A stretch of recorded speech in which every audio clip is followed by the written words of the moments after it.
am so excited to be here. I haven't been going out that much because of the pandemic, because I have a baby and she is anti-vax. So it's been so hard. You know, I explain the science to her and her response is, tree. And I'm like, you're not making any sense. You know, like she just won't listen to the facts.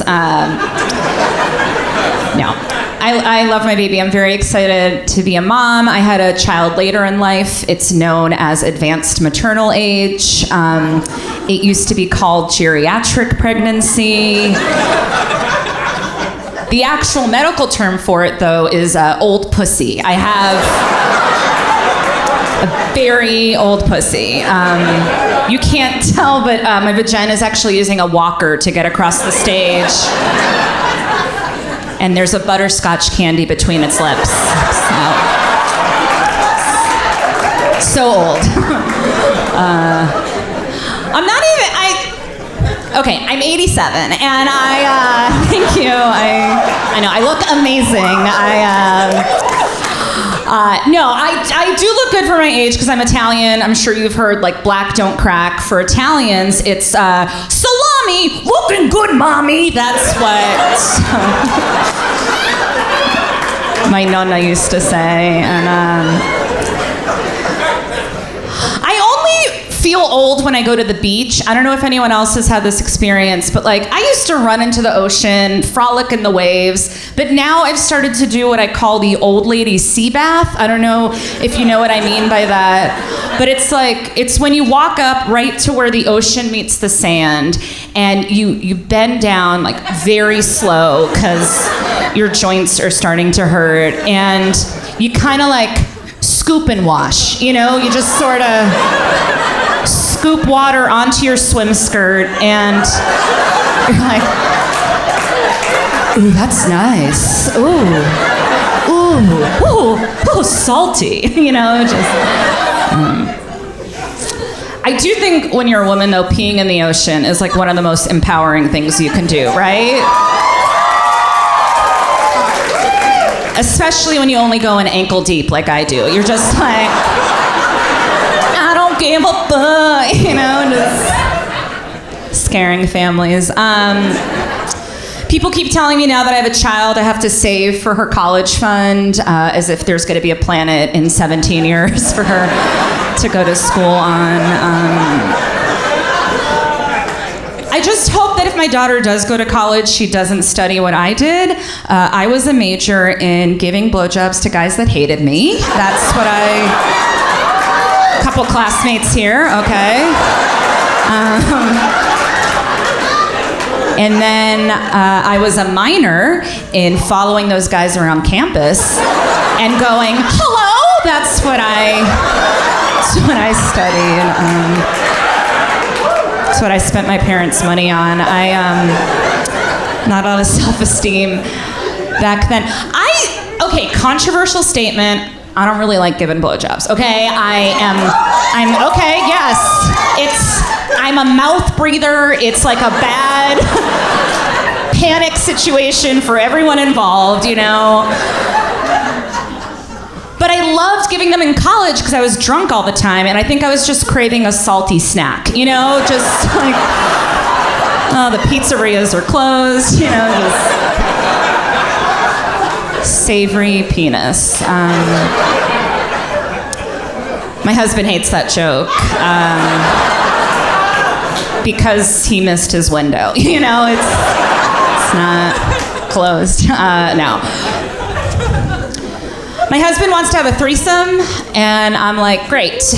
Another thing I have to plan, you know, like. It's gonna go on my to-do list, right?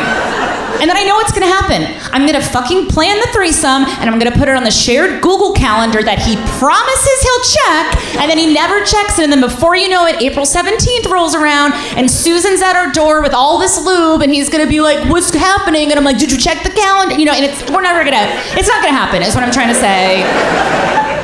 And there's probably a better punchline, but really I just wanted to shame my husband into using the calendar publicly.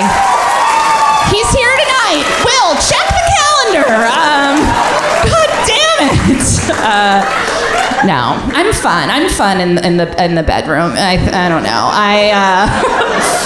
The one sexual thing I will not do, though, I will not do any sort of fantasy that involves like a boss and secretary, because every time you see a scene like that, the boss clears everything off the desk and then bangs the secretary on the desk, and all I can think about is that she's the one that has to reorganize, you know?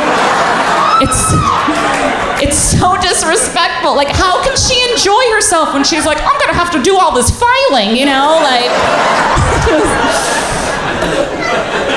gives me so much anxiety. My husband and I, we just opened a joint account. It's a bank account we use just for weed, and just all of our weed money. Now that I have a child, I feel like people assume I just drink buckets of wine, because that's like a stereotype. You know, there's always like, you know, you hear like mommy juice and like mommy wine time and mommy DUI, and it's like, just because you put mommy before it, it doesn't mean you don't have a problem, you know? Like, go to a meeting. I prefer weed. You know, and people will be like, oh, do you like, you know, you don't smoke with the baby in the house? I'm like, are you nuts? You know, like she'd break my bong. Like that would be tragic. It's just.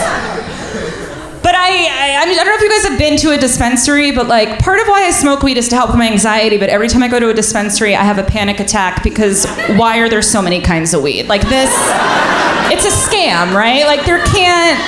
You walk into a dispensary and there's always like a young hot girl in a lab coat, and I'm like, okay, I'll play along, you know, and she's like, this strain is like really amazing because like it helps you feel creative, but it also helps you relax. And then she'll go to the next one and she's like, and this one's really amazing because it makes you feel artistic, but you can also chill. And then she'll go to the next one and she's like, and this one's really amazing because it makes you want to like make stuff, but you can also nap. And I'm like, those are all the same. Like, tell me which weed will do something different. Like, tell me which weed will, you know, make me not announce to everyone I'm high. You know, like that's what I want. Like, I've been smoking for so long, but I'm still such an amateur. Like, I'm like, oh my God, I'm so stoned, you know? And they're like, this is a Trader Joe's. Like, we don't care, you know? Every time I go to Trader Joe's, though, I always have this thought. It must be very hard to tell who is a Trader Joe's employee in Hawaii, right? Like that must be hard. Just like all over the place. I love Trader Joe's. I love the cashiers. They're very friendly, but sometimes like a little too chatty, you know? Like I went in once, I was getting a carton of ice cream. It was like right before the store was closing, and the guy goes, big plans? It's like, obviously not, you know? Like, these are my plans and they're melting, right? Like, and also when you make a food purchase, that's not when you need to ask big plans, you know? You know when you ask big plans is when a young male with huge crazy eyes puts an AR-15 on the counter, you know? That's when you say, hey dude, what are you up to this weekend, you know?